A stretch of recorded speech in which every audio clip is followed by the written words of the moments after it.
সুপ্রিয় দর্শক মন্ডলী, আমরা এই মুহূর্তে অবস্থান করছি প্যারিস রোড। আর এই প্যারিস রোডের কথা আপনারা ইতিমধ্যে শুনে থাকবেন।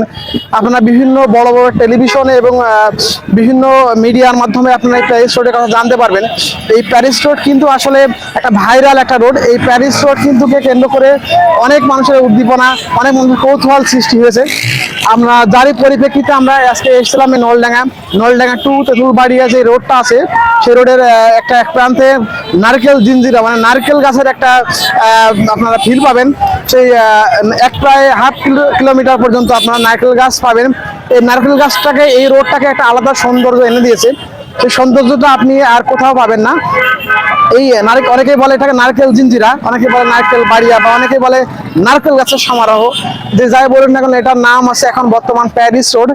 এই প্যারিস রোডকে কেন্দ্র করে কিন্তু অনেক অনেক কৌতূহল মানুষের সৃষ্টি আছে বা অনেক আগ্রহ আছে, যারই পরিপ্রেক্ষিতে এই প্যারিস রোডকে দেখেন।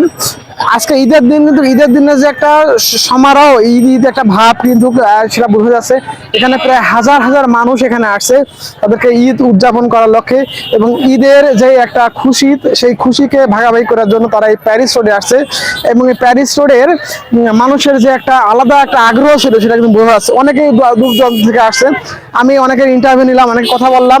অনেক কিন্তু এখানে কুষ্টিয়া বা আলাদা মাগুরা থেকেও কিন্তু অনেকে আসছে, কারণ এই রোডের কথা শুনে, এই রোডের আগ্রহের কারণে তারা কিন্তু এখানে আসছে।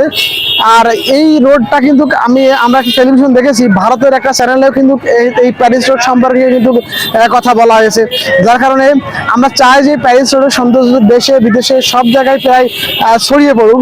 আমাদের একটা দাবি থাকবে যে প্যারিস রোড সম্পর্কে, এই প্যারিস রোডের সৌন্দর্য যদি আরো মহিমান্বিত করা যায়, যেমন বিশেষ কোনো একটা দিনে ঈদ উল ফিতর বা অন্যান্য যে দিবসগুলো আছে, সেই দিবসগুলোতে যদি প্যারিস রোডের গাছগুলোকে একটু সংস্করণ করা যায়, বিশেষ করে গাছগুলো না, মানে গাছের আশেপাশে যদি রং করা যায়, বা গাছটাকে একটু ফুল দিয়ে বা অন্য কোনো রশি দিয়ে যে গাছটাকে যদি একটু আলাদা সৌন্দর্য বাড়ানো যেতে, তাহলে দেখা যাচ্ছে দর্শনটা আরো হতো।